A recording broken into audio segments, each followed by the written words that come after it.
Hi everyone, am I audible? Hello, yes. Good morning. Good Yes. morning. Yes. Morning. Good morning. How is everyone? Good. Good. Thank you. How are you? Good. Okay, so let's begin today's session. Yeah. So everyone, back and neck straight. Just gently close your eyes and start observing your breath.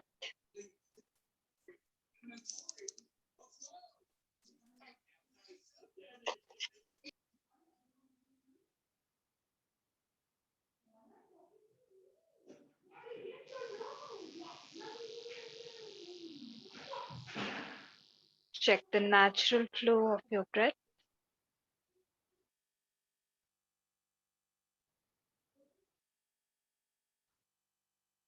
And make sure that there is no effort while you breathe.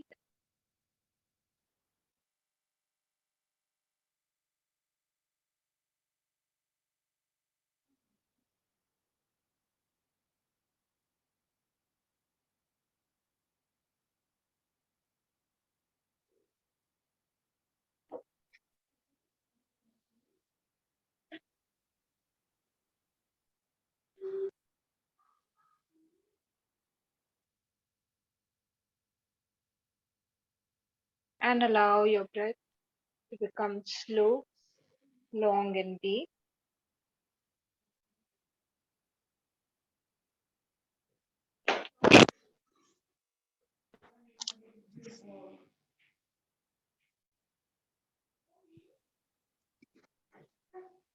Once again, making sure that there is no effort while you do this.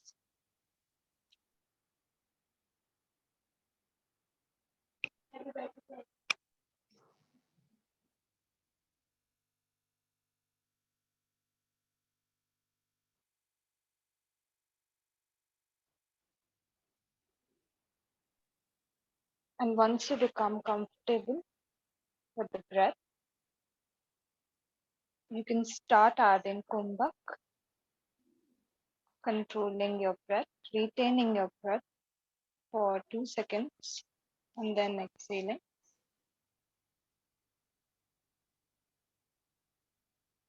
Going for only internal retention.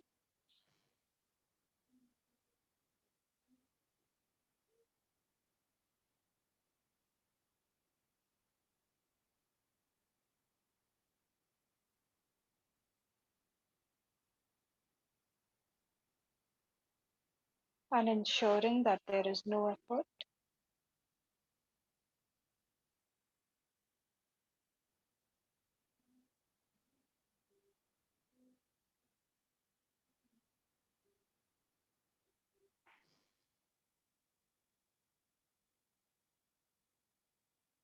Prepare yourselves for chanting Om 3 times, followed by 3 Shantis.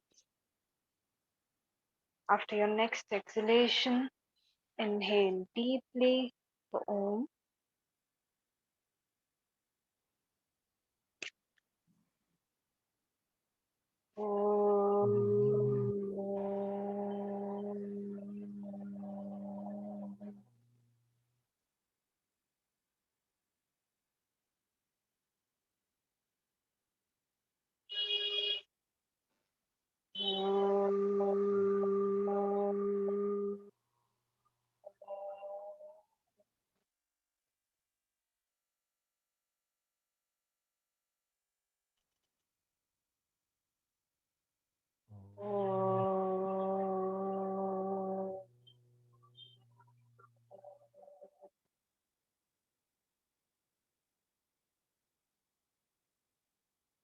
Shanti, Shanti.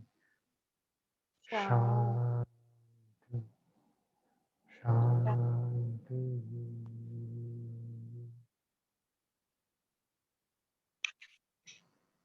Just relax.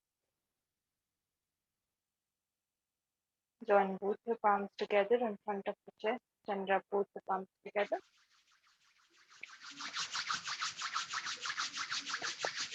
Place them over the eyes. And very slowly, while blinking and looking at your palms, open up your eyes, come back with a smile. And namaste to everyone. Let's begin today's session. So, last time we talked about lifestyle, yeah, and we had 5 points in lifestyle, 5 things we had to discuss upon. We completed the ahar part in the last class. Today we're going to touch up on vihar or your conduct. Yeah, so sorry, recreation. Yeah, sorry. So vihar, I'll just spell that out once again and write it in the chat box also.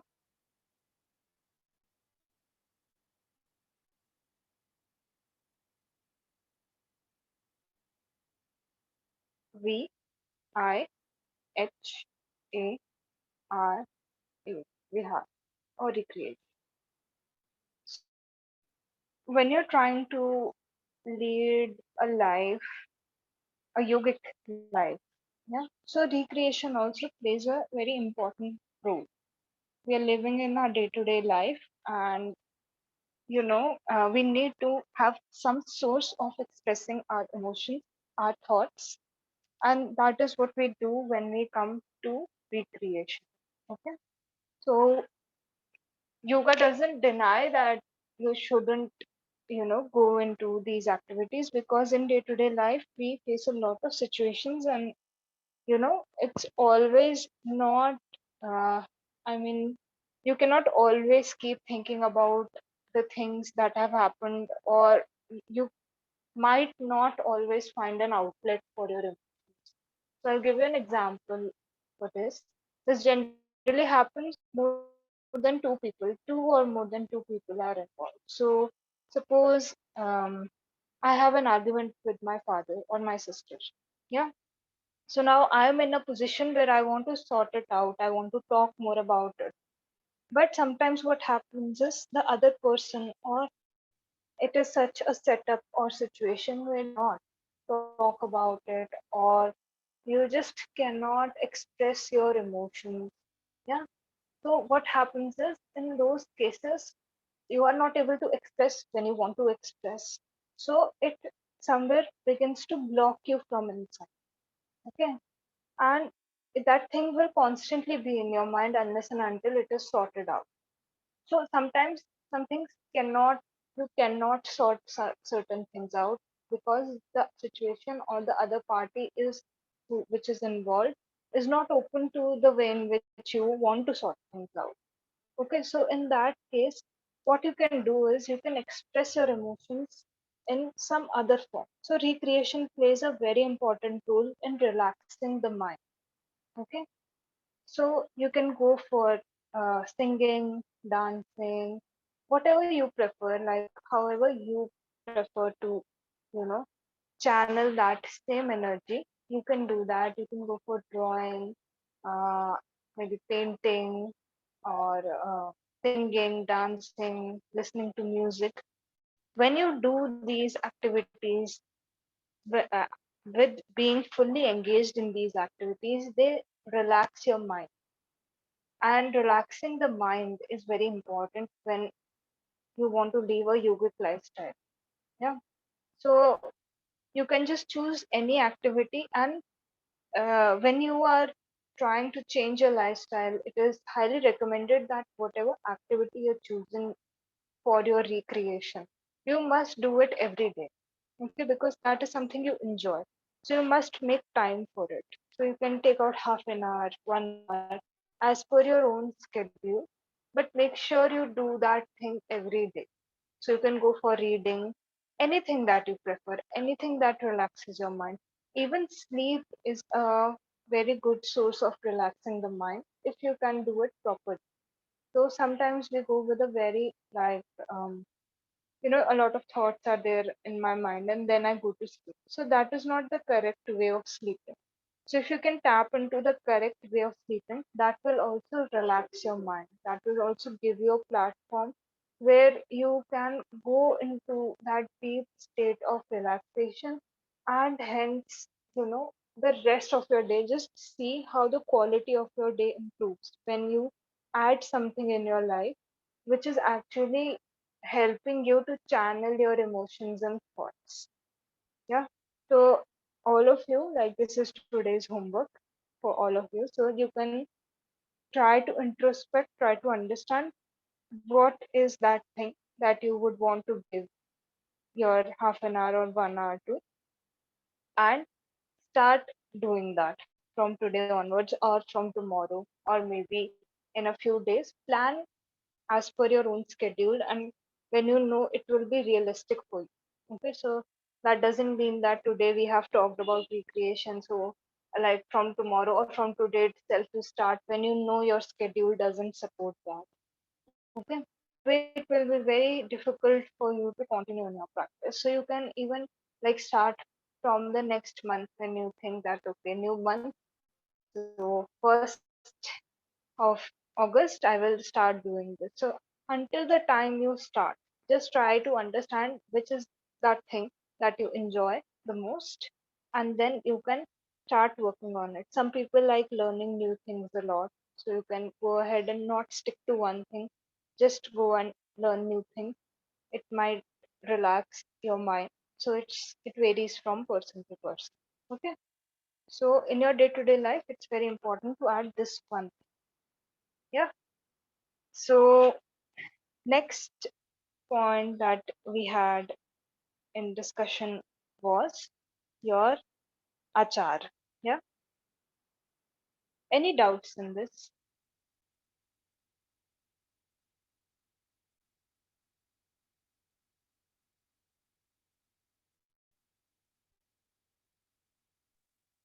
No.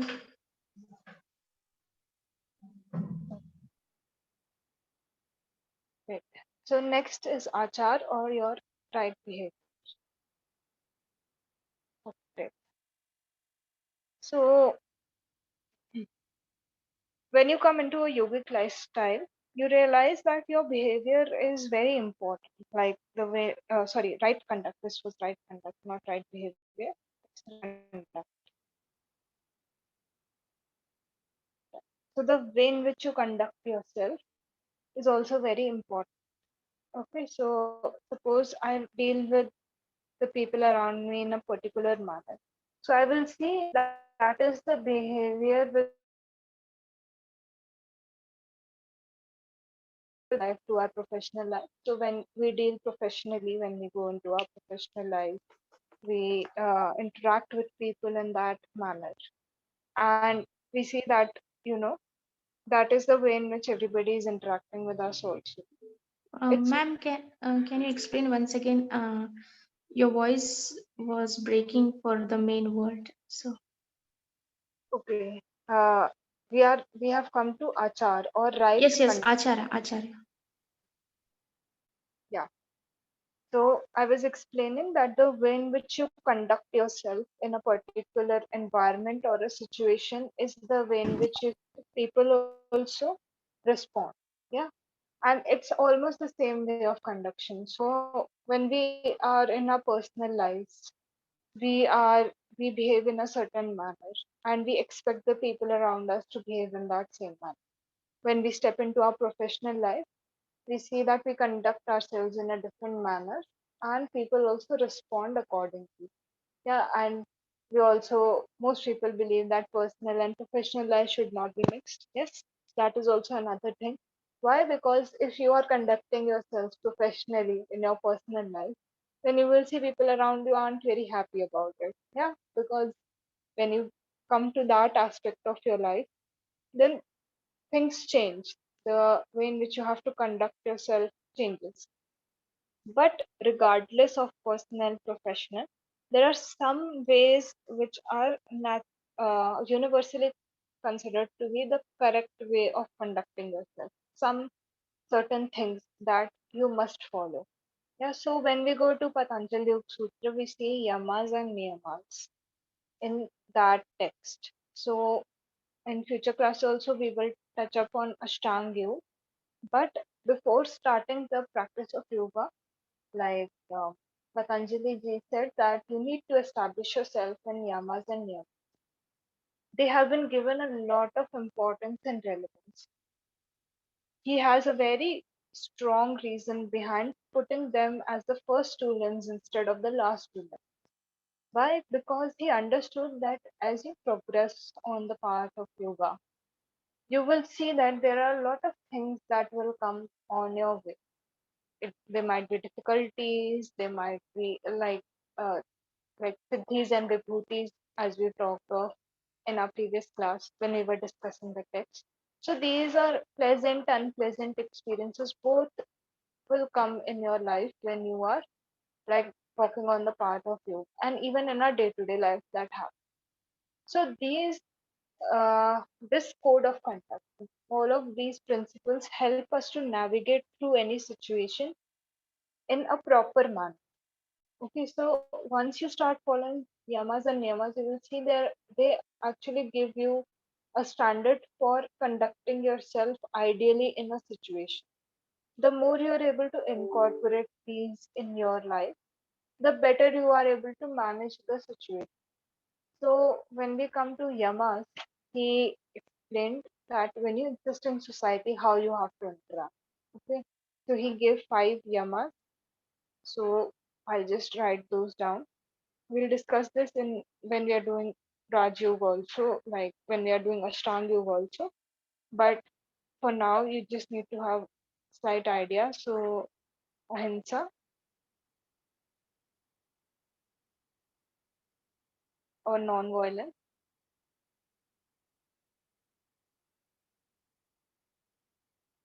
satya or truth, truthfulness,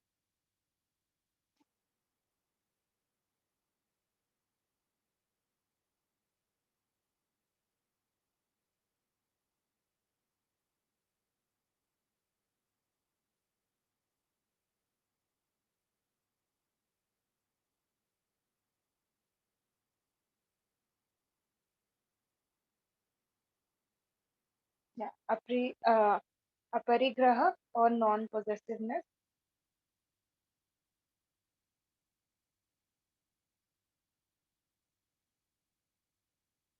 brahmacharya or non-celibacy or celibacy, sorry,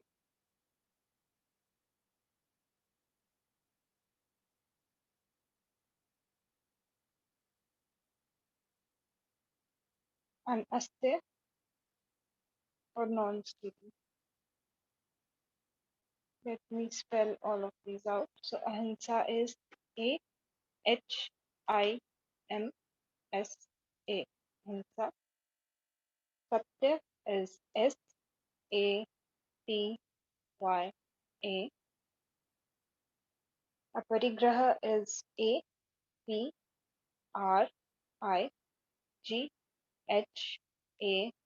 Aprigrha. Then brahmacharya is Bhrama.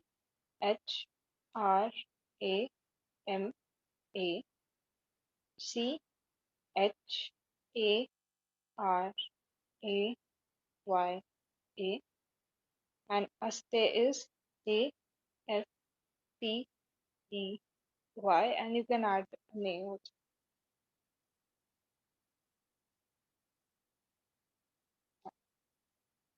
aste, okay, or non-state. So when you're dealing with society, these are the general standards that he set, that you must make sure that there is non-violence in your behavior, so you're not killing anyone. Yeah, and for a yogi, non-violence reaches a level where even animals who are violent towards each other. So, like the lion eats the deer. So, when the yogi comes in contact with both of them do not even attack each other. And his vibration is so strong and peaceful that they become playful with one another. So, even their general nature of killing each other is impacted with the, uh, you know, uh, good vibration of the yoga. So that is the depth till which ahimsa goes. So satya, you should always be truthful when you are interacting with someone. Aparigraha, non-possessiveness. So we all have this tendency to try to possess things, and we are unable to let go of a lot of things in our lives. Yeah, so sometimes what happens is somebody gifts us something, and after 10 years also we are not able to let go of that thing. Why? Because we are so attached to that. So when the attitude of non-possessiveness comes in, it's actually trying to loosen up that attachment we have to material things. And it could also be like not specifically restricted to material things, but yeah, on a deeper level you are non-possessive of, like, you know you let go of situations. So that sense of attachment loosens when you go into this attitude. Yeah. Then we have brahmacharya. So this is a very debated upon topic. So celibacy, so not engaging in sexual activity. So all of these things should come naturally to you. This is the first rule that we have when we come to yamas and niyamas. If you're forcing these upon you, then they won't last for very long. They will, in fact, harm you more than they will serve you. So don't ever follow these when you feel that you are not in sync with them. Okay. If you still have, you know, uh, some desire to possess something, maybe. Yeah. So go possess that thing once you realize that that thing is not the answer. Then you can move past that. But before that, if you try to suppress your desire to have that thing in the first place, then that will backfire. It will come back in a stronger way. Like it will have a more like strong grip on you when that desire comes back. So rather than suppressing the desires, if you feel that okay, this is the level, there are levels also when we come to yamas and yamas. So if you feel that I'm at level 2 right now and yogi's level is level 10, so that's okay. Work on level 2, work over there, try to apply these things at that level which is relevant for you. Okay, so like let me give you an example of Satya. So now you know that you cannot be like, you cannot go ahead and always speak the truth. So what you can do is you can reduce the intensity of your lies. So earlier I used to maybe lie about a lot of things that those things were unnecessary for me basically. So I can do is I can try to remove the lies from that area. Or earlier I used to lie about very big things. Now I'm lying about small things. Now I decided that okay, now I'm not going to lie about the big things or go for a very big lie. I'm just going to lie about small things. So work on these things as per your own level. Okay, and don't force it. And last thing is aste, which is non-stealing. So when we possess something without permission, that is stealing. Yeah, so if I haven't taken someone's permission and I try to acquire that thing, then it comes under the part which is called steal. So try to take permission when you are trying to acquire something. If you feel that there is a sense of stealing in your mind or in your action, then just go ahead, take permission, get hold of that thing. Yeah. So we can work on these general attitudes to make our life better. Then he talked of niyamas also. So one thing is that I live in the society, so I have to interact with the society. Yeah. Okay. So I'll just finish niyamas. So one thing is that I'm interacting with the society, and there are certain set of rules in which my interaction should be governed. Then I have a relationship with my own self also. So I'm interacting with myself also constantly. So how do I interact with my own self? So there your personal sense of conduction comes in niyamas. Okay. So when we talk of the niyamas, I'll just write those down also. So we have shoch or cleanliness,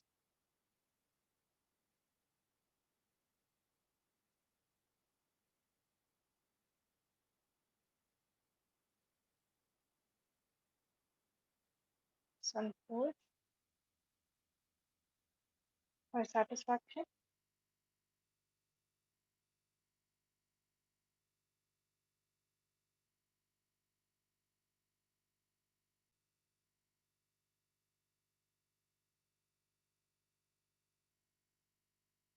Tapas or austerity.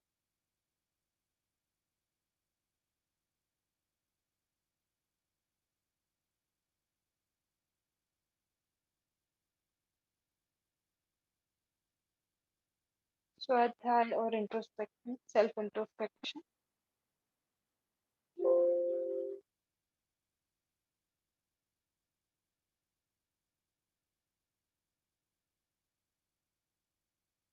Ishwar Pranidhan or surrender to God.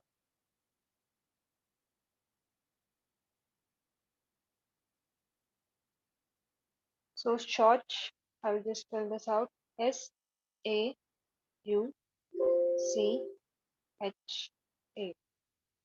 Santosh is Santosh.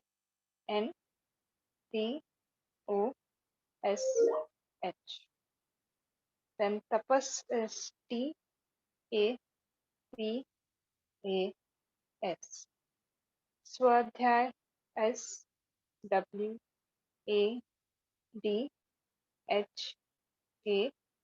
Swadhyay.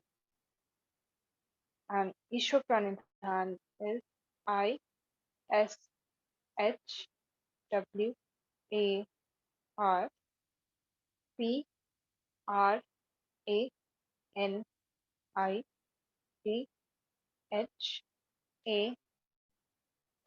Ishwar Pranidhan or surrender to God. So I should always maintain a sense of cleanliness. It talks about not only external cleanliness, that okay, I'm bathing every day or cutting my nails every once in a while when I think that they are too long. Other different ways of maintaining cleanliness in the body, but also the internal cleanliness when it comes to thoughts. Also, I should work on them. I should direct them in a way where less of negative thoughts are crossing my mind and more of positive thoughts. So I have to make a conscious effort to try to substitute each negative thought with a positive thought. So both internal and external cleansing he talked of when he was talking about the Niyamas and specifically Shauch. Okay. Then Santosh or satisfaction. So satisfaction is also something which we need to possess. So it doesn't mean that you don't have ambitions for your future or you don't want to achieve anything. It's just pausing in the present and realizing that everything, even right now, without gaining all of your ambitions, everything in life is good. It's worth appreciating and it is where you want to be. So it doesn't mean that you don't have certain goals in life, but whatever you have is enough in itself. It is full and holistic in itself. Having this attitude would immensely help you enhance the quality of your life. Yeah.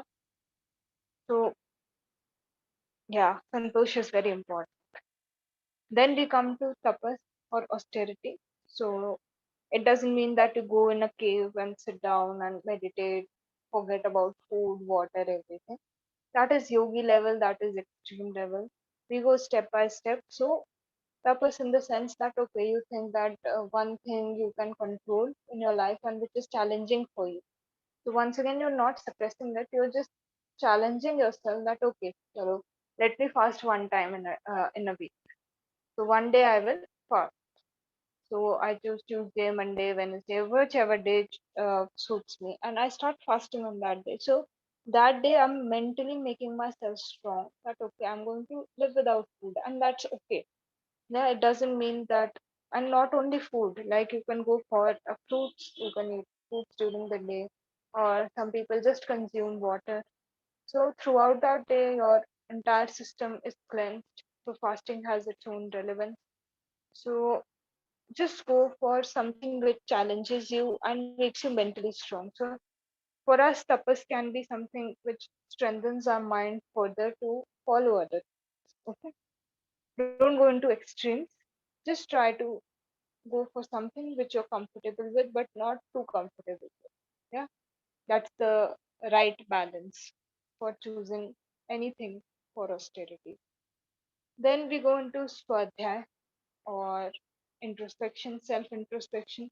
So you can, like I said in the beginning of classes, also you can maintain a diary that would help you to introspect, yeah, how your day has been, what you did, what you want to improve on, what you want to work on. So you can go in self introspection in this manner also. Or you could just take out some time and read certain texts which are universal texts. So you gain a better understanding of what is going on, who am I, why is all of this happening, you know. So there are different ways to introspect yourself. Sometimes we read something and it triggers such a big thought in our mind.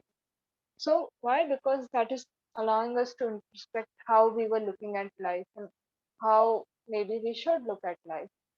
So this really helps you to improve the quality of your life. Once again, don't force yourself. It will just immensely impact the way in which you deal with your day-to-day situation.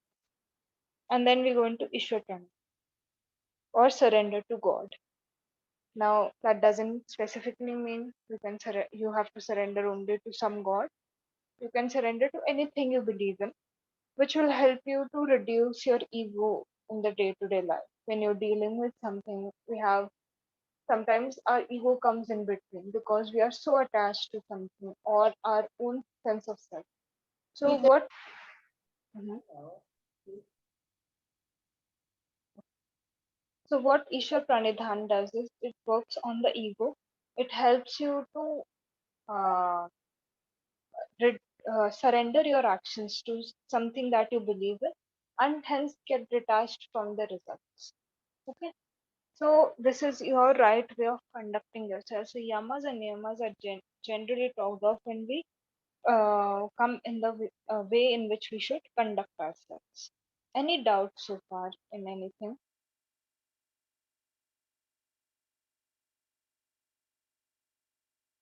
Okay. No. Okay. Right. Okay. So next we have is vichar. Yeah.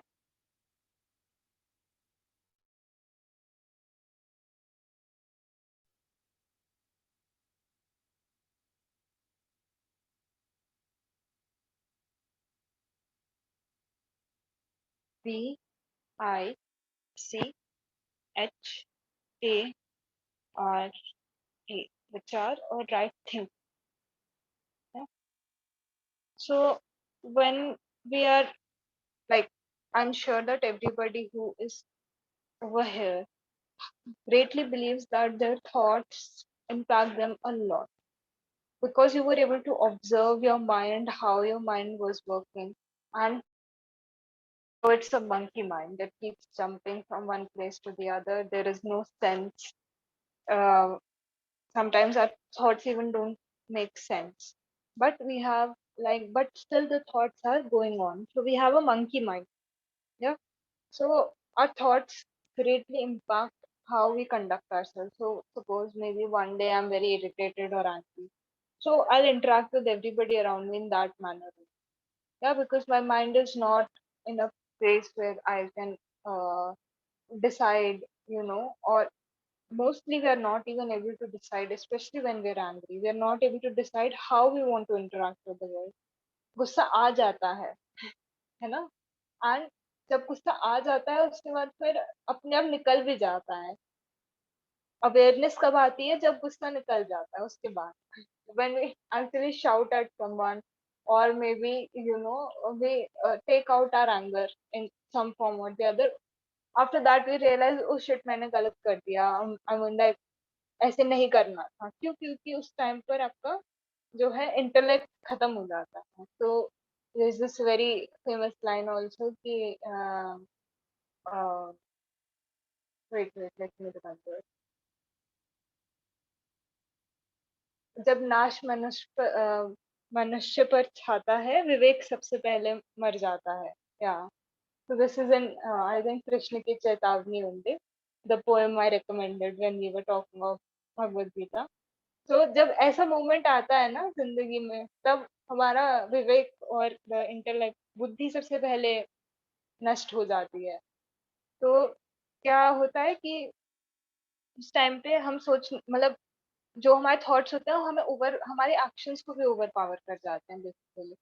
So the root, the place where we have to work on is our mind and thoughts actually. If we are able to balance those things out, अगर मैंने अपने mind को काम करने का एक तरीका सीख लिया, if I get a tool to work on my mind, then what will happen is I will eventually be able to work on how I conduct myself, because before every action is preceded by a thought. Yeah, but it happens so fast that we do not understand that this process or this mechanism is going on. Yes. So what we actually need to do is work on the thought level. So जैसी आपकी thinking होगी वैसे ही आप होगे, देखना। The moment you change your thinking, the moment maybe you watch a movie or read a book which changes your thinking, you will see your life changes. Why does this happen? Because आपने thought को change कर दिया, आपने subtle चीज को जैसे ही change करा, आपका जो है पूरा life के around things start aligning in that way. You are a different person, you view things differently, and everything around you changes because of that. Yeah. So thoughts have a really strong grip on us.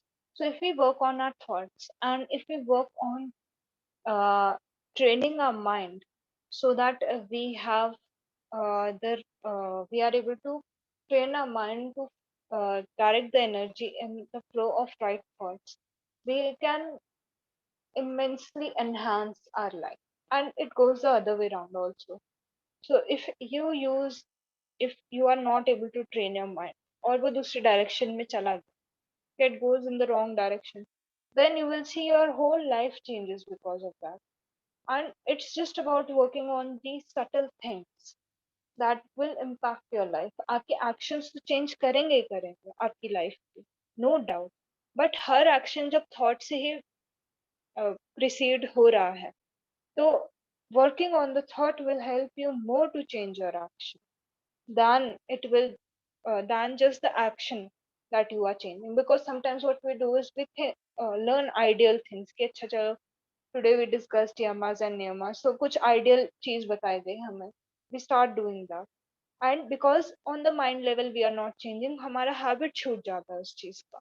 Why is it that you're not able to stick to those things, or those things don't feel natural to you? Why? Because आप thought level पे नहीं change कर पाते, आप action level को बहुत आगे निकल जाता है. तो start channeling your energy in that aspect only, that where you are, you know, uh, replacing the negative thought with a positive thought on an initial level. What trick you can apply is that every time you become aware you are having a negative thought, immediately think of one positive thought, one thing you are grateful for in your life, or one thing, one good memory. Try to remember that. So start balancing out the negative thoughts with the positive thoughts. Eventually they will overpower the positive thought. But पहले हम लोग को balance लेकर आना बहुत ज़्यादा जरूरी है. उसी से we will be able to move ahead, work ahead on that sin. So start replacing or balancing out those thoughts as soon as you become aware. So अभी हम क्या करेंगे? We will not work on the part where we are. Sometimes we just get lost in the emotion. तो मैं ये नहीं कह रही अपने आप को force out करो उस चीज से. The moment you get your aware that okay, अब negative thought आ गया है, that moment is the time when you are going to consciously add one positive thought in your life. To start with this process, yeah, and you will see your life is will be impacted immensely. That is why practices like gratitude are getting so much attention and they're getting so famous these days. Why? Because it does have some like power. It is powerful to think of the good things in life. संतोष आपका यही आना शुरू हो जाए. क्यों? Because in the present moment you are thinking of something which is good for you, which is working for you, instead of looking at something which is not working for you. Yeah. So start working on these things, and step by step you will see your quality of life is enhanced. Okay. And our last topic of discussion for today is व्यवहार or right behavior. Yes. So conduct is one thing and behavior is another. तो जब हम behavior पर आते हैं, so lot of things have been talked of, like in Bhagavad Gita, like Karmyug has been talked of. So over there they are discussing what nishkam karma, yeah, or I can say when I'm not attached to the fruits of whatever I'm doing or the results of whatever I'm doing. आपके behaviour में आप change लेकर आ रहे हो, attitude में change लेकर आ रहे हो, that now I'm working on something, but I'm not attached to the results. Yeah, I'm doing that as a responsibility. That okay, this thing needs to be done. Or and the word responsibility never adds burden to you. Why? Because you are detached from the result. अगर आप attached हो अपने result से, तब आपको same responsibility word जो है एक बर्डन लगने लगेगा. ठीक है, when you surrender your actions and perform them regardless of whatever is going to come your way, then you go into the right attitude, the right behavior. Yeah, right behavior of doing things. Yeah, so व्यवहार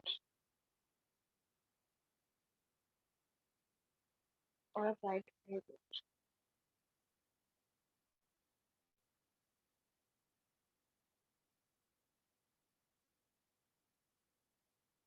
that you are friendly during your day. Yeah, जब हम interact कर रहे हैं किसी के साथ, एक sense of friendliness के साथ we interact.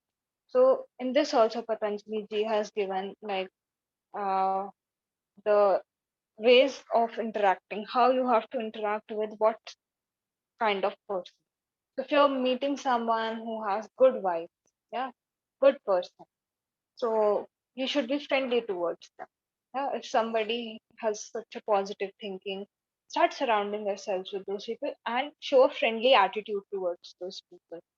Then if you meet someone who is suffering, yeah, then you must show compassion towards them. तो ये आपका mental attitude पर आप work कर रहे हो जब आप ये कर रहे हो. You're being compassionate towards that person. You're understanding कि suffer कर रहे हैं.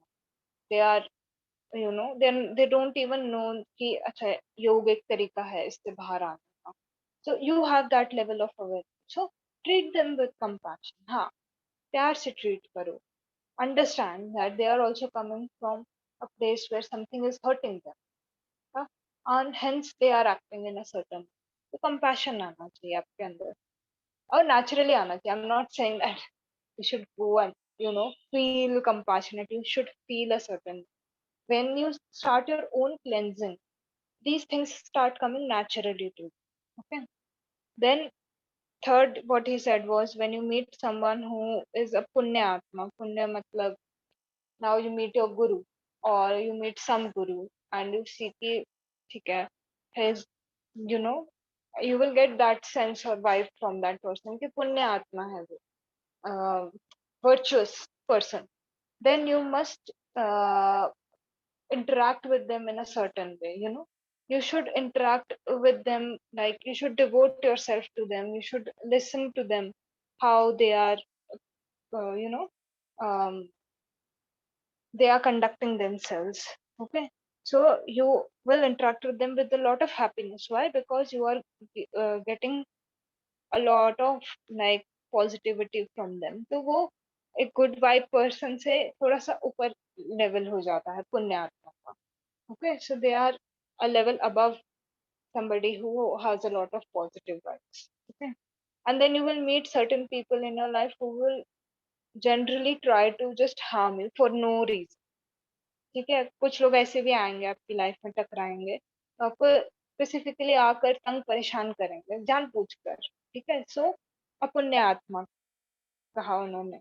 ठीक है, and he said that show indifference towards those people who are specifically trying to come in your way, trying to hurt you. Yeah, so उनके towards indifference, जितना आप indifference का attitude develop करोगे उतना ज्यादा they will stop impacting. in your life. So there are so many things, like yoga gives you so many different attitudes or mental ways in which you can deal with certain situations. So ये सारी चीजें जो हैं, all these 5 points that we have discussed in our class so far, you can just keep them as a benchmark or a checklist for your own self, for observing your own behavior. अच्छा, am I interacting with in this manner, or am I interacting in the other manner? Am I satisfied with what I have, or am I not? Because if I'm not satisfied, then I should start working on that. तो ये 5 check points को अपने पास रख लो. And in your diary also you can do this. Like in your diary, just every day write down these 5 points and see what you have done in these 5 areas, how you have interacted, and see how you're developing and growing with time. Okay. So any doubts in any of this that we have discussed?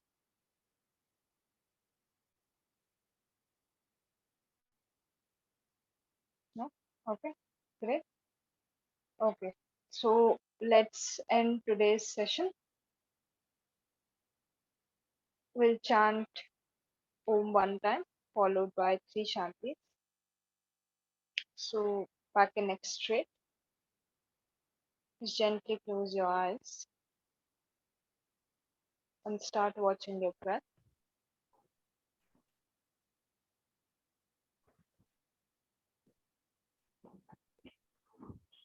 Inhale deeply for Om.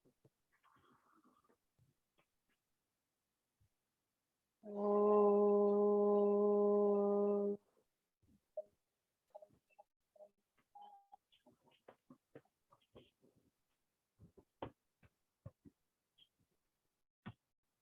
Shanti. Shanti. Shanti.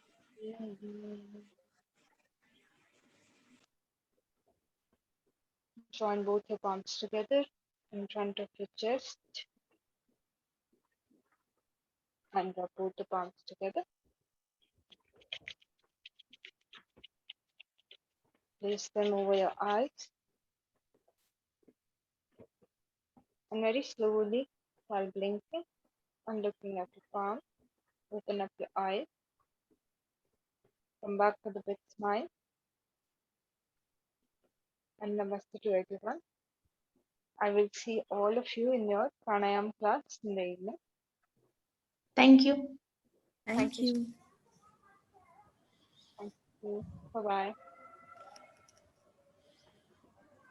Bye.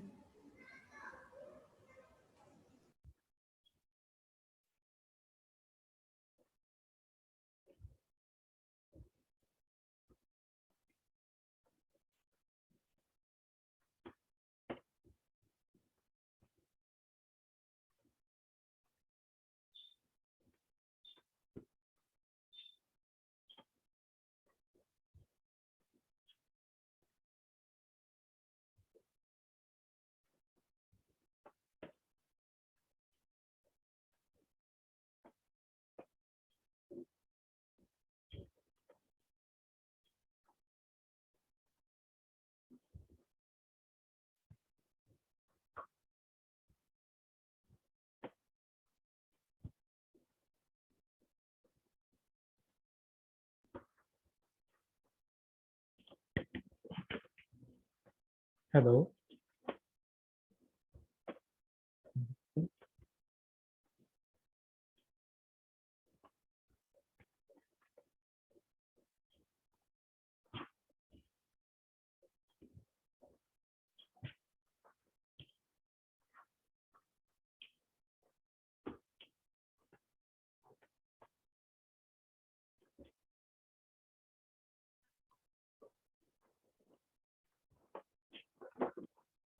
Hello, namaste everyone. Namaste AC. Namaste Kadamudi. I'm audible. Just let me know. Yes, namaste. Uh, We will wait for a couple of minutes. I think it's the first anatomy session. Is it your anatomy class, right?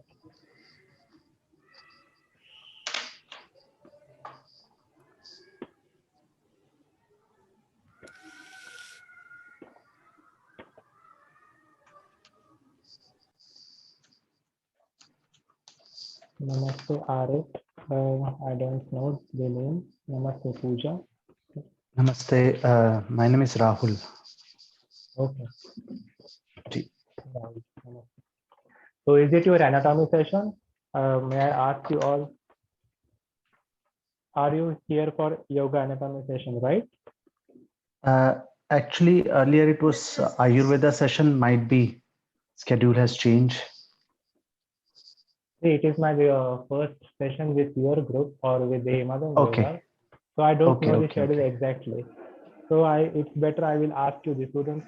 I am watching you on my another screen on the laptop. So, but I can see Easy, Arif, Pooja, and Taduni.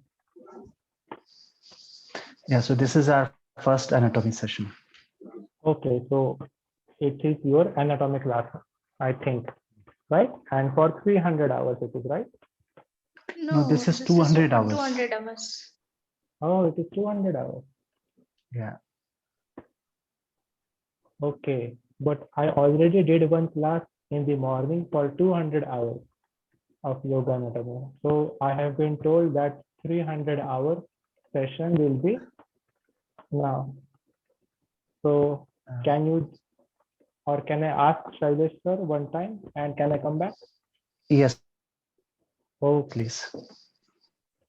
I will off my camera.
Hello everyone. No. Again, Rahul ji, namaste. Ji ji I can speak it. Can you please inform Shailesh sir because I am trying to call him and his phone is busy. So I just want to know whether I should teach 200 hours or whether I should start with 300 hours. So can someone or if anyone of you, whether he is in your WhatsApp group, because just today I have joined Himalayan Yoga. I'm so sorry to ask the students. WhatsApp group we are not authorized to send message actually. We are on that WhatsApp group, but हम लोग message नहीं भेज सकते हैं क्योंकि वो जो है जो भी एडमिन है सिर्फ वही मैसेज हमें पास कर सकते हैं. Okay, I think Anuradha we can get the number. I उसपे have the number तो number, visible but होते हैं. I have the number. So are you all from 200 hours and not at all Yes. from 300?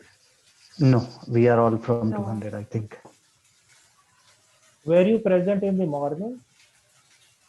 No, Actually, we didn't know about this. Timing is Okay. our from class 11 starts from a.m. 11. Hi, I'm doing 100 hours course.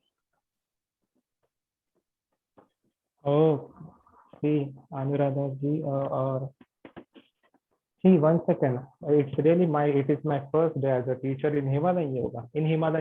I never taught in Himalayan Yoga. So I want to contact with management and I'm now in Rishikesh now. I will call Shailesh sir and I will come back to you as soon as possible in 5 minutes.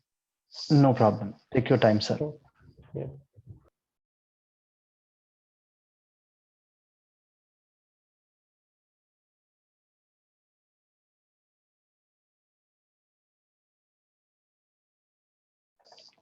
I think Pooja, you and I are for 200 hours.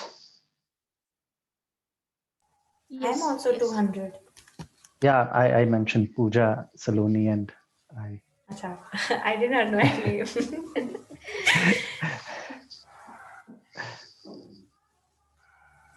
Did they mention on what? Saturday something? No, that's what I No. was supposed to ask you. Like, because I didn't attend classes from 12 p.m. Only I attended No. I attended all classes on Saturday. They didn't mention anything regarding this. Okay. Yeah, even I didn't attend it actually. Mm. Yeah, okay. I think he's, yeah. Okay, no problem. Saloni or Rahul or Pooja. See, his phone is busy. Shailesh sir's phone is busy, but even I have not given any other link from them to Okay. teach for 300 hours. I could have started directly for 300 hour syllabus, but I will just start with 200 hours. Doesn't matter for me. I don't want to waste your time. And I will talk with Thank them you. later. Yes. Thank you so So much, sir. here, first of all, introduce myself. My name is Shubham here, and I will be guiding you as an anatomy and physiology teacher. I will be teaching this subject for you. I am a Hatha Yoga teacher trainer, and I am a philosophy teacher. I am an anatomy teacher as well, and asana teacher. As well, we will learn some new things in these anatomy and physiology sessions with different kinds of therapy, with different kinds of systems accordingly. So basically now what I have found, I'm watching you all in my screen here, right over here, because I don't want to swipe my mobile phone. So, yep. Try to keep a paper and a pen, or try to keep a book or notebook if you have before only, and be frank, be open-minded. If you want, or if you have any questions, try to just unmute yourself or raise your hand. I can see you all in my window and ask me the questions. Or even if you want to write in the chat box if you have any questions regarding anatomy and physiology currently, which subjects I will be teaching. Now, it is a bit funny to start with 200 hours one more time, as I have taken a session before as well at 8:30 a.m. I have been informed yesterday on Sunday, but no problem. First session, in general, what is anatomy and what is physiology? What is anatomy and what is physiology? In general, why do we need to learn this anatomy and physiology? Or do we really need, or do we exactly want to learn an anatomy only? Or what is the difference between the anatomy and the yoga anatomy? See, students, Rahul, Pooja, Anuradha, or Saloni, Izzy, there is much more difference in yoga anatomy and the normal anatomy. The yoga anatomy is not only like the regular anatomy classes studying of like the systems like bodily systems or like human skeletal systems or like muscular systems or like many different organs or like many different physiological tissues, organs, muscles, or bones, or the study of digestive respiratory systems, or the study of like endocrine system, our glands. So this is what? Wait a second, Himalayan Yoga Association has joined. I will just ask. Hello, Namaste. From is it Shailesh sir from Himalayan Yoga Association on the window? Hello.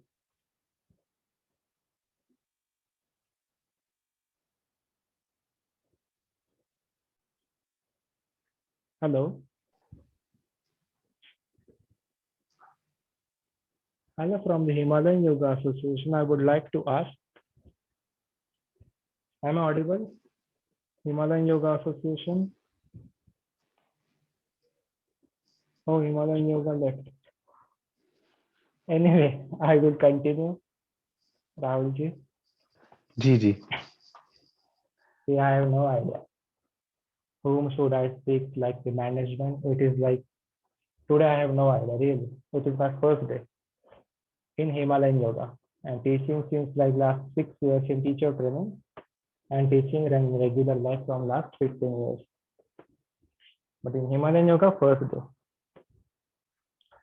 So we will not study about the anatomy or only about the bodily systems, but with also the therapy.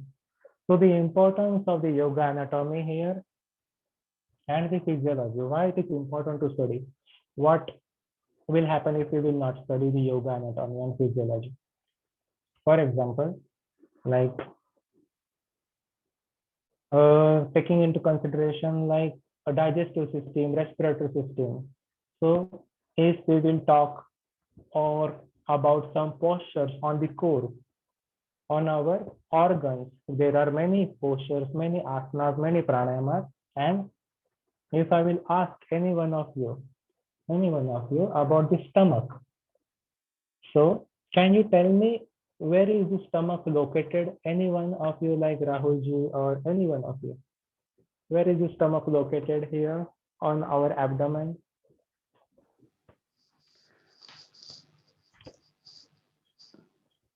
I Yes, think Rahul? above the liver. No. Yes. So exact. It is not right, but liver is on the right side of our body. But here, so this is why we need to also understand the importance of yoga anatomy. But yes, it was about the stomach. It is rightly situated on the left side of the abdomen. What people think, this our abdomen region, this whole part or the whole belly is the stomach. But if I will tell or if I will just let you know all that the average size of stomach, do you know what is the average size of stomach? Like Izzy, Pooja, Salome, do you know how much big is our stomach? Or Rahul ji? No. No. With our fist Okay. size? Yes, the 2 fist size, not only 1 fist size, Yeah. but it at Yeah. 1 second. 1 second, Rahulji. I have a call from Shailesh ji. I will come back. Yeah. Okay, just in 2 seconds. Oh. What did he say? Fist size. No. Feast, हाँ, 2 feast size, Okay. Okay. 2 मुट्ठी के बराबर. Got it.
Yes.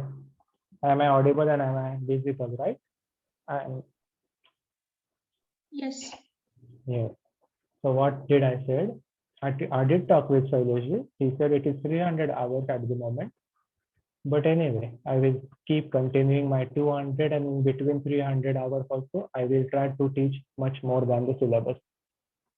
More than the book we will study here. We don't need a book.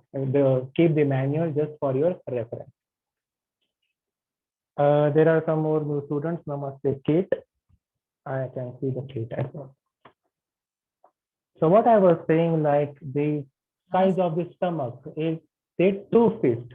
So when we keep our 1 fist or the 2 fists at the side of each other, this is what the average size of our stomach.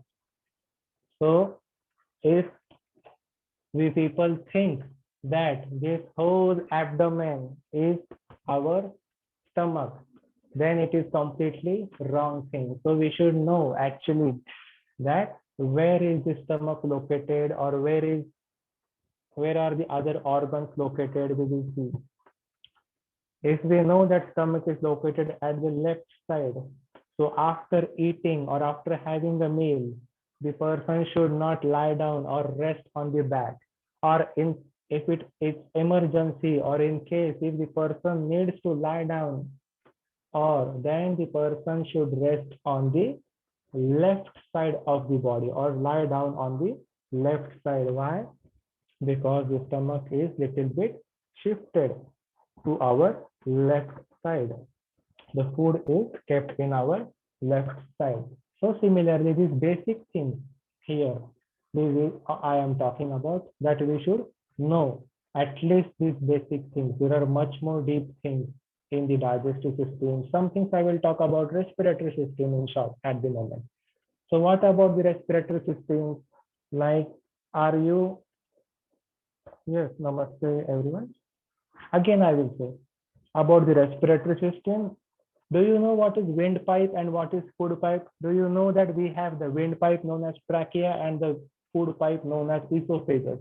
Yes or no? Yes. I cannot see. Yes, right. So we do have windpipe where we carry the air, and we do have food pipe where we carry the food. So the food pipe is connected from the mouth to the stomach, and the windpipe is connected from the nose to our lungs.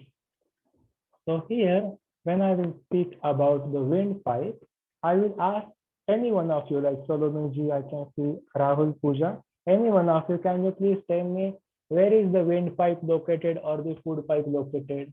Have you ever thought about this? I think a windpipe is ahead, like food pipe is behind, and windpipe is ahead of food pipe, which is connected to the Yes, lungs. yes, exactly. So Deniji has said it correctly that windpipe is in the front and food pipe is right behind our windpipe. So whenever we will eat the food will pass from behind. It will not pass from the front, but it will pass from behind the windpipe into the food pipe, and the food pipe will take that food into our stomach. So the exact location of the windpipe, that is must to know, and this is what we need to understand, that why do we need to study the yoga anatomy and physiology. So some basic things at least we should clear in our daily life. To speak about the skeleton system, to speak about the muscular system. Again, this is your first session. I have been, like, all the members are of 200 hours at the moment. So I am just giving a brief introduction. Like in general, to talk about the skeletal system, can I ask you how many number of bones do we have in our body? Do we know how many bones we have? Any one of you? 206. 206. Yes, everyone, you all are right. 206 are the number of bones in our human body. And how many numbers of muscles do we have in our body? In the muscular system? Yes, anyone? Don't know. Okay, 600 muscles. More than 600 muscles are being there in our whole body. More than 600 muscles. There are just 206 bones, but 600 muscles in our body. Similarly, speaking about the skeletal and muscular, we will proceed further in short. Like how many more systems are there in anatomy? Like there is circulatory system, cardiovascular system. Cardiovascular system consists of our heart or the cardiac muscle. Cardiac muscle means our heart. Circulatory system, the circulation of the flow of the blood by the heart through the ventricles, through the arteries, through the veins. So that consists of the circulatory system. Similarly, we do have endocrine system. So here, why it is important to study these all systems in our life when we teach yoga or when we become a yoga teacher. Why?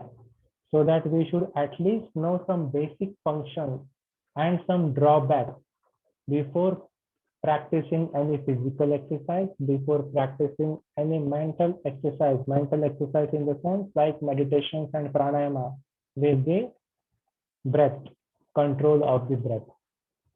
So here for some people with the heart problem should not practice some pranayama. Some people with some high blood pressure problem should not practice some pranayama. Some people with some cold and cough should not practice some pranayama.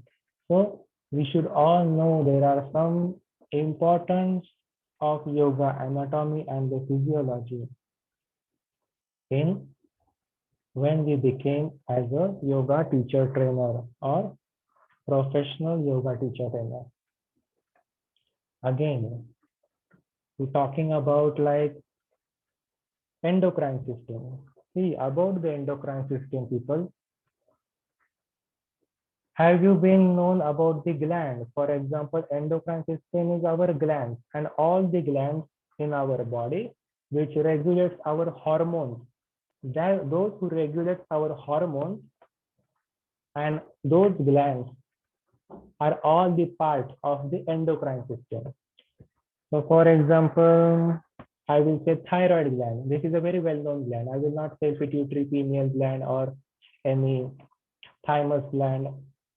Thyroid gland. Do you know this gland? Thyroid gland, where is this located? Yes. Anyone? Throat region. Yes, in our throat region, the thyroid gland is located. For example, this yoga anatomy or physiology in the sense throat region, so connected with our throat chakra, the Vishuddhi chakra.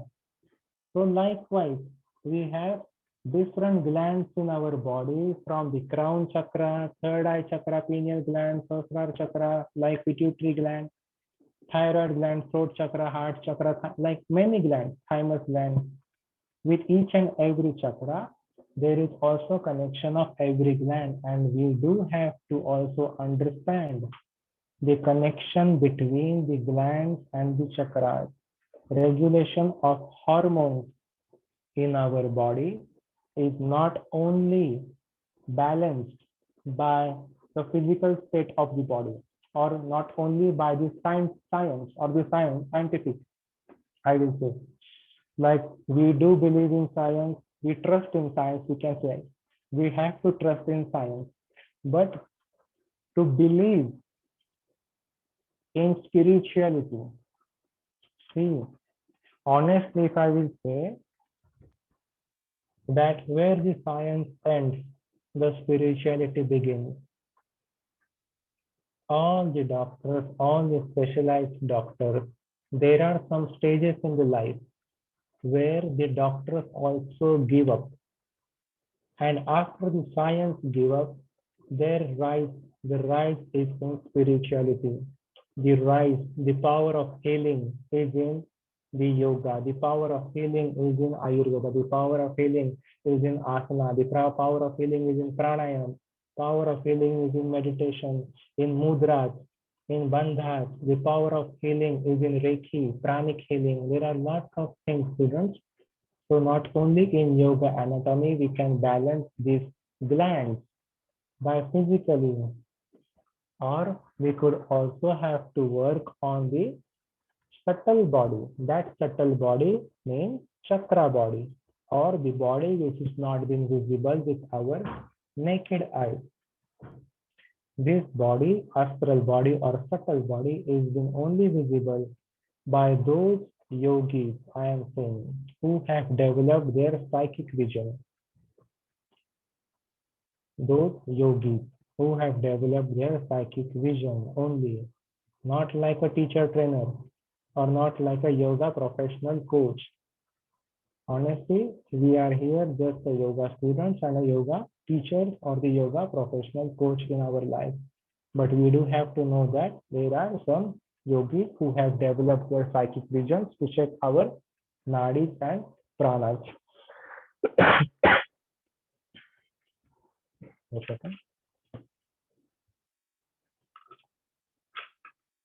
Up till here, is it clear that why it is important to know all these things? Just an importance to study and anatomy. Is it clear? Ji, it's clear. Yes, yes. Thank you. Thumbs up from Sadhguru. Everyone, I want the concept should be clear from each and every one of us. Yes. Yes. I can see, I can hear only Sadhguruji, Rahul, and Pooja. The rest of the people, I hope you have also cleared the concept. Yes, it's clear. Thank you, Kate. Then, speaking about again, Kate, I have to ask you one thing. Are you from 200 or 300 hours? 200. 200. Yes. 2 or 3? 2, 20. 200. Okay, sorry. Thank you. Okay, I thought at least one student is from 300, so I could start with 300. Okay, no problem. So basic things about the 200 hours or this session again with you all. First important thing as an anatomy session, try to remember what is the smallest element of our human body. What is the smallest element of our human body? What is this human body made up of? Cells. Yes, cells. Basic about the cell, so very basic thing. So like basic thing about the cell is cells are the building blocks of the human body. Our body is made up of the cells, like the building or the apartment are made up of the water, sand, cement, blocks, stones. Similarly, our body made up of the cells. And how many cells are been there in our body? Whole body? Yes, anyone? No idea. Can you guess anyone? 1, 2, 300, 200. How many? Millions, maybe. I don't know. No Millions. idea. Yes, there are 100 trillions of cells. There are 100 trillion. 100 trillions, more than 100 trillions of cells makes up the human body. So Inside these cells, what is the important thing in the cell? The nucleus. We just have to remember cell membrane is the outer part of the cell and the cell nucleus. Inside the cell nucleus, we have DNA, our DNA. So each and everyone's DNA in our cell is located inside the nucleus of the cell. So nucleus is the controlling unit of the cell. Nucleus controls each and every activity of the cell. And our DNA is inside the cell. Very basic, not each and every part like lysosomes, ribosomes, RNA, and everything cytoplasm we will see. Just try to remember. It is online session. I cannot even show you the picture of the cell, or I cannot draw. But remember, in our cell, a nucleus is important, which controls the function of the cell and which carries our DNA into the chromosome. So in our nucleus, there are some chromosomes which hold our DNA. Okay. And we do have the tissue, the next important. So what is this tissue? Tissue is the group of cells. The group of cells makes a tissue. For example, 1 cell, 2 cells, 3 cells, 100 cells, which brings or comes together, that will make a tissue. So the number of cells together forms a tissue in our body. So what are these tissues? How many types of tissues are been there in our body? The major tissues in our body are, if you have a paper or a pen, I cannot see you because your camera is off, everyone. But try to note it down. Yeah, we are writing. So like the muscular tissue, write it down, first important. Muscular tissue. Or if you want, I can also write down in the chat box. Then we have the nerve tissue. Second one, nerve tissue.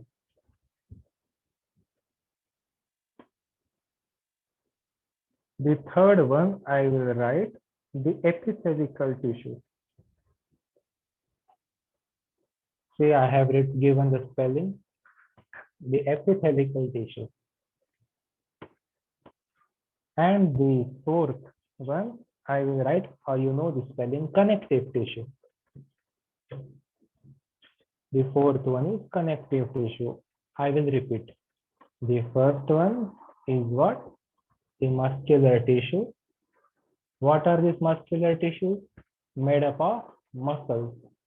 So like those group of cells which make the muscle becomes the muscular tissue. The second one is the nerve tissue. Those group of cells which brings together forms a nerve that will make or end up as nerve tissue. Similarly, epithelial tissues, I have given epithelial tissues is like those number of cells, or many epithelial tissues are there, even our skin, epidermis. Epidermis, or our mostly related with our skin tissue, epithelial. Some of the glands are also epithelial, comes under the epithelial tissue. Also, like epidermis is also the epithelial tissue. And the connective tissue, the fourth one, the connective tissue is like which are present in our bones, blood cells, ligaments. So this is like the connective tissue. For example, I will give the like connective tissues here. What are those connective tissues? Just for an example, ligament. Yes, Rahulji? No, nothing. Okay.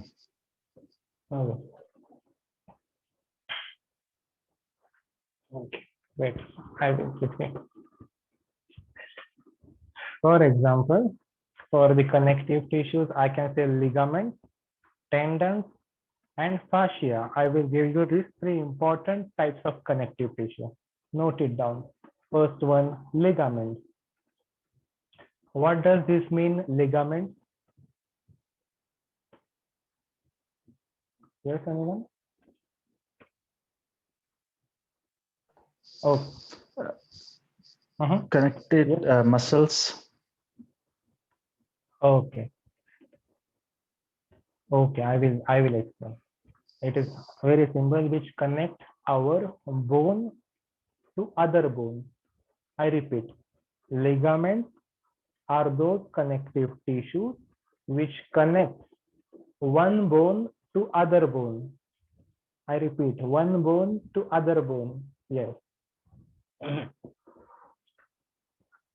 Then the next connective tissue is tendons.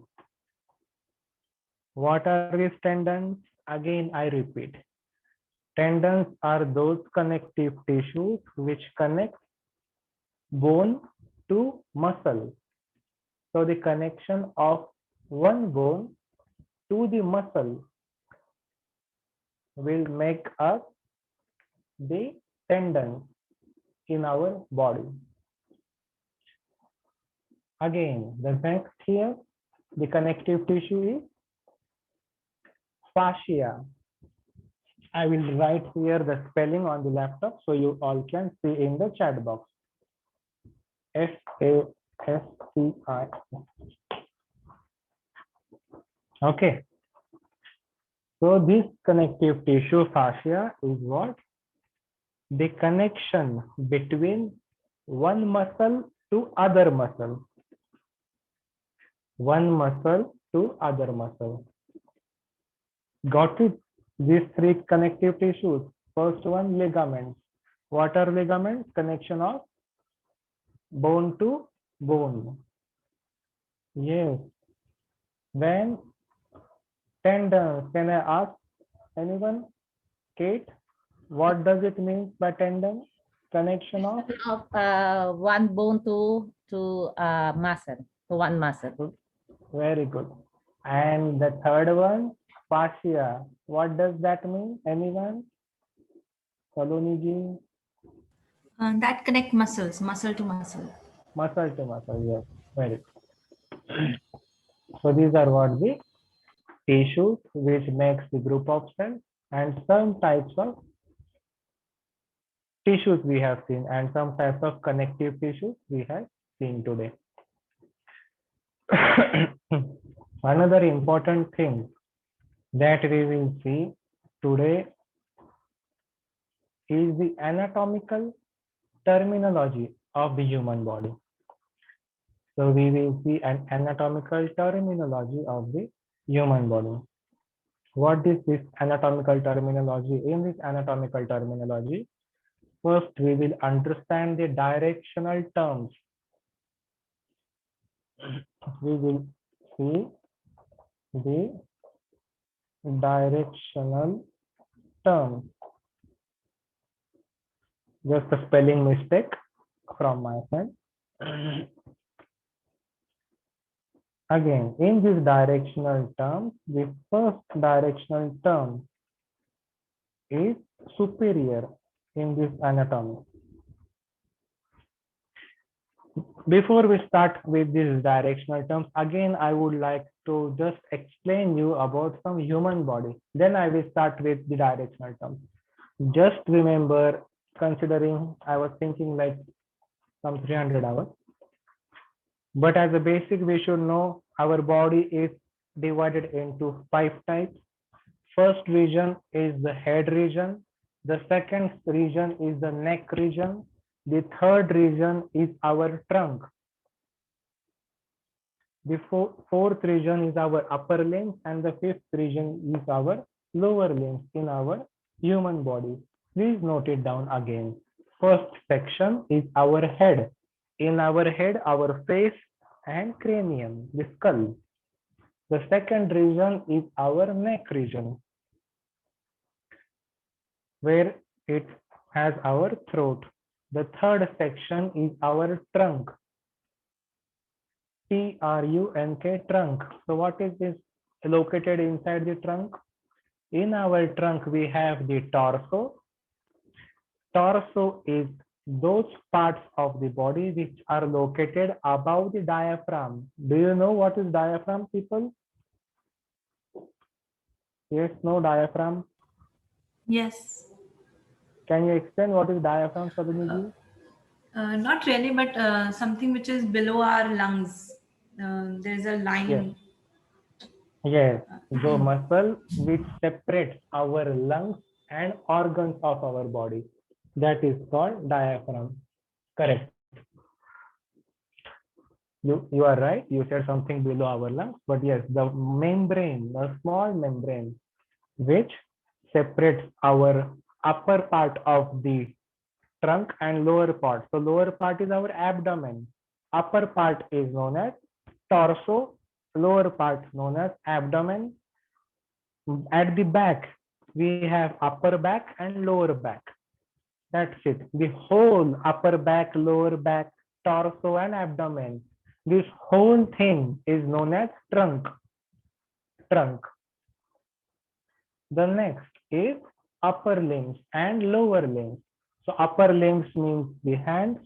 We have two hands, okay? And we have two legs. Very simple, easy to know. We are all are humans and we have two arms and two legs here. Speaking in further, just sometimes I'm little bit funny, please ignore this. Okay.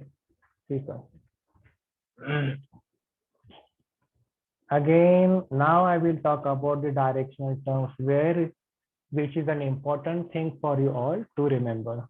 So in this human body, which we have seen the 5 sections, we have seen what are cells, we have seen what are.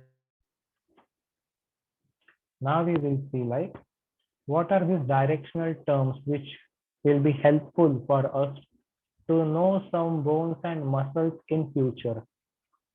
Where are they located? How it works? So what are these directional terms? First directional term I will write down is superior. What does this mean, superior directional term? The next one I will write down inferior. What does this mean? The first superior and the next inferior. So these directional terms are what? For example, if I will say my head, or where is my head located? At the superior region. So superior, considering into our mind the superior thing, superior means above or at the top level in our body. So those parts which are located at the top of the section of our body, that parts are known as superior. Head is at the superior end. Our foot or feet are at the inferior end of the body. So this is what the superior and the inferior sections. Then the next are what? Like anterior and posterior is taking into consideration. For example, write it down. The third one, anterior. And the fourth one, posterior. What does this mean, anterior and posterior? So anterior are those parts or the structure of the body which are in the front of our body. So which parts are in the front? There are many parts of our body which are located at the front side. So for example, where is our knee? Kneecap. So kneecap is located at the front of our leg. So anterior region of our leg is known as kneecap, where our knee is located. Here knee, anterior part. And whatever the parts behind the kneecap are what? The posterior part, behind. So posterior, back region. Anterior, front region. Our, like you said, when I asked, where is the food pipe and windpipe? Yes. So windpipe, where you said is located in the front, that is what? Anterior region in anatomical terms. This is nothing but the front and the back, but these are just the anatomical terms where we have to focus. anterior portion which is in the front and posterior portion which is at the which lies behind. Okay, up till here I think it is clear, right? Yeah, thank you. The next, after the anterior and the posterior, we have the medial and lateral. So like about the medial and lateral, you all know whatever the region or whatever the structure or whatever the parts of the body which lies at the midline of our body, those parts or those muscles or those bones or those organs like are at the medial region. Heart, where is the heart located? Heart is not at our left side. It is just slightly shifted to the left side, but it is at the center towards the medial region. For example, the middle toe or the middle finger at the midline, medial region of our hand, or the little finger at the lateral side, at the side, away from the midline is what? Lateral. And towards the midline of the body is known as medial. So try to just understand this concept. Again, these are all the directional terms, okay, which we have to know. The next is proximal, and the next is distal. What does this mean, proximal term? Proximal term or the distal term, proximity. This word proximal means where it starts, and the term distal means where it ends. So wherever the proximal of the bone, so for example, we will talk about the elbow joint.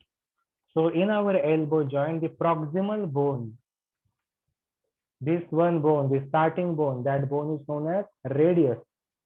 We will see about the skeleton system later. Just an example I am giving, radius bone. This is at the proximal part of our elbow. But where is the distal end of this bone? Where it ends? Near the wrist. So from the elbow that will start, that is the proximal point. Where it will end? It will end to the wrist. That is what? The distal bone or the distal region of the bone. This is what? Important thing. These directional terms. I repeat, superior at the top of our body or located at the nearmost at the top of the cranium. Inferior, located at the down surface of our body, those bones, muscles, organs. Again, anterior, which are located in the front. Posterior, which are located at the back. Medial towards the midline of our body, and we have lateral away from the midline of our body. Similarly, we have the proximal and the distal, which is at the starting point, whichever part we take, shoulder part, shoulder, this bone, humerus bone, or this part, shoulder, is the proximal end of our neck region, here, neck joint, and the distal end is elbow, away from that joint.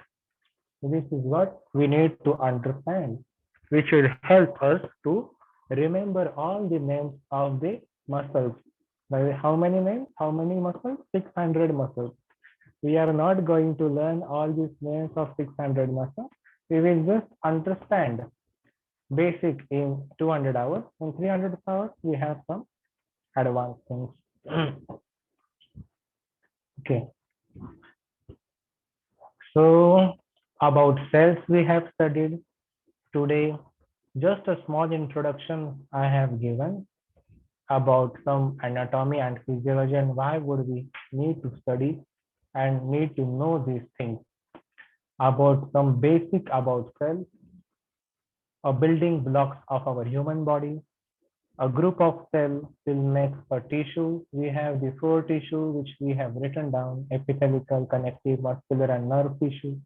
Again, in the connective tissue, what we have seen, the ligaments which connects our bone to bone, then the tendons which connect our bone to the muscle, and we have the fascia which will connect our muscle to another muscle. So this group of tissue will make organs. Group of cell makes tissue. Group of tissue make organs. Try to note it down or remember, always remember. Okay. Approximately there are 78 organs, or little bit more, approximately 78 organs in our whole body. So the whole group of tissues will make our organs: small intestines, large intestines, stomach, kidneys, bones, heart, brain, whatever organs are being present, 78 organs are present. Up till here, people, we just cleared some things today. Yes. Yes. Anything you want to ask up till here, so we can. Any questions? So far it's clear. If there is any doubt, definitely we are going to ask. Okay, no problem. So far it is clear. Again, so after the anatomical terminology, we have seen the directional terms, and after the directional terms, write it down. One more important thing: the planes of the body. The planes of the body. How many planes of the body we do have? We have the three important planes in our body. We have the three important planes in our body. The first one is known as the coronal plane. The second one is known as the sagittal plane. Wait a second. And the third one is known as the axial plane, AXIAL.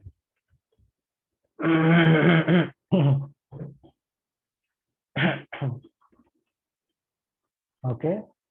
So what is this coronal plane? This is just the axis of our body.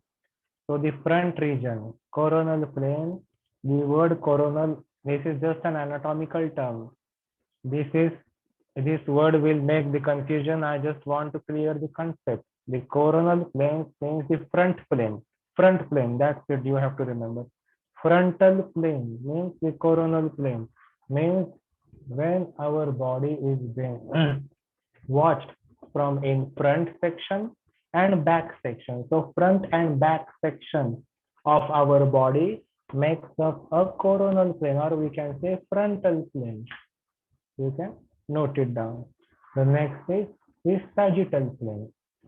So sagittal plane, again, this sagittal word will make you confused if you are not from the anatomical background. This is nothing but the lateral plane from side to side. So this plane has two sides, one right side section and left side section. So the right side and the left side sections of our body will make what? The sagittal plane. You just the confused sagittal word that you can just write it down: lateral plane. First, coronal plane.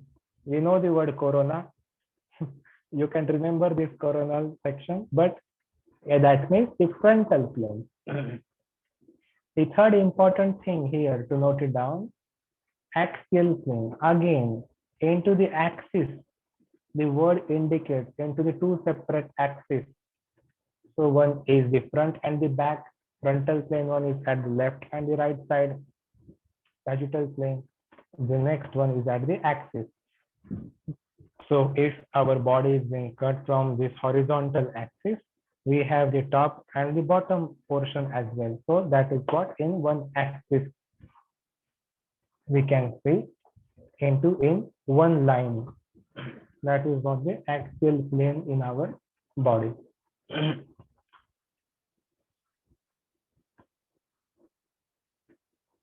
Okay, everyone.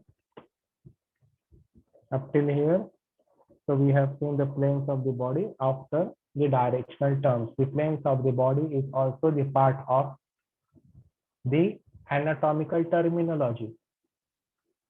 So into anatomical terminology, the first subtype is directional terms. The second subtype is our planes of the body. How many planes we can see and remove each and every muscle and bones in our 3D section. The third are the cavities of our body. Do we have time, or do you have the next class? Hello? Yeah, 1 hour break.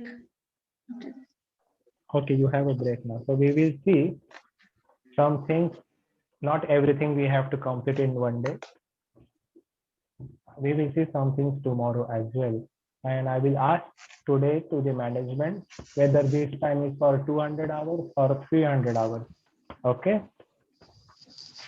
The management told me to teach 300 hours syllabus today, but thinking about you, I started with 200 hours only directly. Okay. Thank you so much, Thank sir. you so much, Thank you. Rahul. Thank you. Namaste. Thank you. Namaste. Thank Namaste, you. everyone. Thank you. End of the session, everyone. Thank you. Thank you. See you. Yeah. See you.